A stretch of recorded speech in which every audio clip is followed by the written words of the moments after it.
আসসালামু আলাইকুম রহমতুল্লাহ ওবারাকাতুহু। প্রিয় দর্শক, ঢাকা বিশ্ববিদ্যালয়ে একজন মানুষকে চোর সন্দেহে পিটিয়ে হত্যা করেছে ছাত্ররা। এই নিয়ে আজকের মিডিয়াতে সকল জায়গায় কিন্তু তুলফাল চলছে। ছাত্ররা আইন নিজের হাতে তুলে নিয়েছেন কেন? আমি প্রিয় সেই ছাত্রছাত্রী ভাই বোনদেরকে অনুরোধ করব যে আপনারা অনেক রক্তের বিনিময়ে অর্জন করেছেন 24-এর স্বাধীনতা। এই স্বাধীনতা ঢাকা বিশ্ববিদ্যালয় থেকেই সোচ্চার হয়েছে। ঢাকা বিশ্ববিদ্যালয়ের আমাদের বোনেরাই সর্বপ্রথম হল থেকে বের হয়ে মিছিল নিয়ে মাঠে নেমেছিলেন। আমাদের ছাত্র ভাইয়েরা ঢাকা বিশ্ববিদ্যালয় সহ সকল বিশ্ববিদ্যালয় থেকে সর্বপ্রথমে বের হয়েছেন। তারপরে প্রাইভেট বিশ্ববিদ্যালয়, স্কুল, কলেজ, মাদ্রাসা কোথাও বাকি নাই, সকল জায়গা থেকে ছাত্র সমাজ 2024 সালে রাস্তায় বের হয়ে আপনারাই সবচেয়ে বেশি জীবন দিয়েছেন এই স্বৈরাচার হাসিনাকে পতন করার জন্য।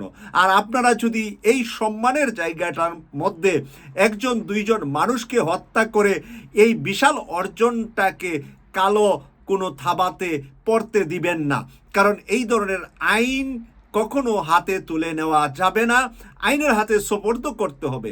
একজন মানুষ যদি সত্যি সত্যি চুরি করে তার জন্য কতটুকু বিচার আছে। তারপরে ইসলামী রাষ্ট্র তো নয় যে তার হাত কাটা যাবে।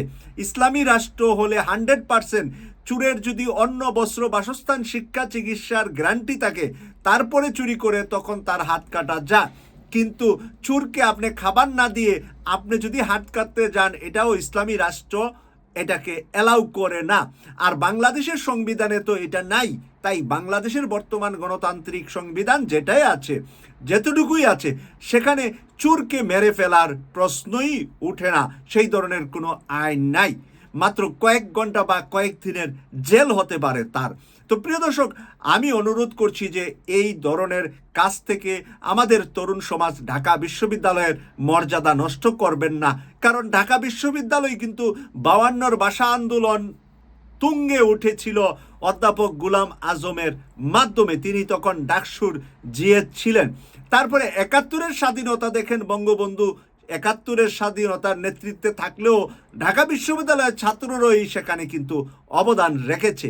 আর আমরা যখন ছোট ছিলাম 90-এ ছাত্র আন্দোলনে কিন্তু আমি অংশগ্রহণ করেছিলাম। স্কুল পড়ুয়া থাকা অবস্থায় এক দফা এক দাবি, এরশাদ তুই কবে যাবি, সেটাও কিন্তু ঢাকা বিশ্ববিদ্যালয়ের ছাত্ররাই করেছিলেন। এরপরে সারা বাংলাদেশের ছাত্র সমাজ মাঠে নেমেছিলেন। আমানুল্লাহ আমান, খায়রুল কবির খোকন, তাদের নেতৃত্বে 90-তে যে আন্দোলন হয়েছিল সেটা ছড়িয়ে পড়েছিল সারা বাংলাদেশের সকল শিক্ষা প্রতিষ্ঠানে। প্রদর্শক, সেটা আমি নিজের চোখে দেখেছি। আর 24 বিদেশে থেকে আপনাদের সাথে অংশগ্রহণ করেছি, দেখেছি। আপনারা যারা এখন সরকারে গিয়েছেন, নাহিদ গিয়েছে, এবং যারা গিয়েছে এবং বাহিরে যারা আছেন, নেতৃত্বে আছেন ছাত্র সমাজের, আপনারা কিন্তু এই 2024-এর নায়ক।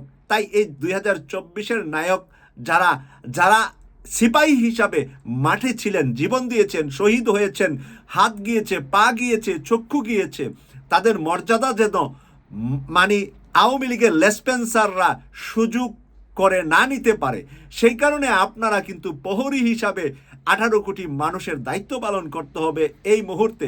তাই 18 কোটি মানুষের দায়িত্ব পালনের জন্য আমি অনুরোধ করব যে আপনারা যে যেখানে আছেন, যেখানে থাকেন, সেখান থেকে এই ধরনের কোনো কার্যকলাপ যাতে করে বেশি দূর আগাতে না পারে, সেই জন্য আপনারা বন্ধ করে দিবেন। কারণ আওয়ামী লেসপেন্সাররা, ছাত্রলীগরা কিন্তু এখন আপনাদের ভিতরে ঢুকে পড়েছে এবং ঢুকে যাবে।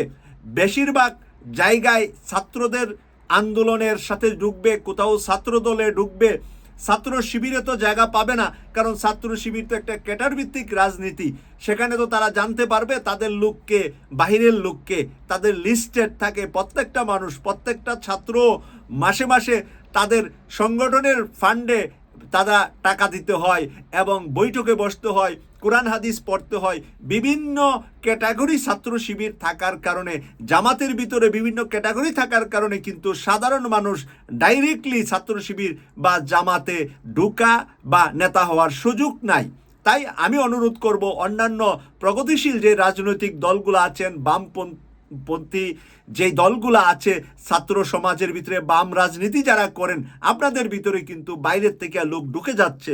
তাই ওই ছাত্রলীগরাই হয়তোবা এই খারাপ কাজগুলোর জন্য আপনাদেরকে উৎসাহিত করবে এবং উৎসাহিত করে আপনাদের হাত দিয়ে কিন্তু তারা এরকম হত্যা নির্যাতন বিভিন্ন কিছু করে ভবিষ্যতের জন্য আপনাদের জীবনকে কিন্তু তারা অন্ধকারের দিকে ঠেলে দিবে। তাই আমি অনুরোধ করব টোটাল ছাত্র সমাজের মধ্যে ভাই বোনেরা, তরুণ তরুণীরা, আপনাদেরকে অনুরোধ করব আপনারা আইন হাতে তুলে নেবেন না।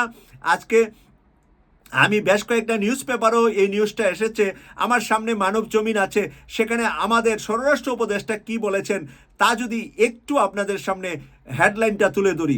স্বরাষ্ট্র উপদেষ্টা লেফটেন্যান্ট জেনারেল অবসরপ্রাপ্ত মোহাম্মদ জাহাঙ্গীর আলম চৌধুরী বলেছেন, একজন অন্যায় করলে তাকে আইনের হাতে সোপর্দ করেন, আইন নিজের হাতে তুলে নেওয়ার অধিকার কারণেই ঢাকা বিশ্ববিদ্যালয় জাহাঙ্গীরনগর বিশ্ববিদ্যালয়ে 2 জনকে পিটিয়ে হত্যার ঘটনায় বৃহস্পতিবার ঢাকা মেট্রোপলিটন পুলিশের কার্যালয়ে এক মত বিনিময় সভায় তিনি একথা বলেন। তিনি বলেছেন যে কাউকে হত্যা করার অধিকার, আইন হাতে তুলে নেওয়ার অধিকার কারণেই তাদেরকে আইনের হাতে সোপর্দ করার জন্য। আমি আশা করি গণপ্রজাতন্ত্রী বাংলাদেশ সরকারের বর্তমান স্বরাষ্ট্র উপদেষ্টা একজন চৌকস সেনা কর্মকর্তা, ওনার এই বক্তব্য থেকে আপনারা বক্তব্যটা আমলে নেবেন এবং সামনের দিকে যাতে করে এই ধরনের কোনো ঘটনা না ঘটে সেই দিকে আপনাদের সর্বোচ্চ পাহারাদার হিসাবে, রাষ্ট্রটার মেরামত চলছে, মেরামতের প্রহরী হিসাবে আপনারা কাজ করবেন এই প্রত্যাশা রাখছি। আমি সৈয়দ মাসুক, লন্ডন থেকে। ইউকে কসবা টিভি সাবস্ক্রাইব করে নিয়মিত আমাদের অনুষ্ঠান দেখার আমন্ত্রণ জানাচ্ছি ছাত্র সমাজের সবাইকে।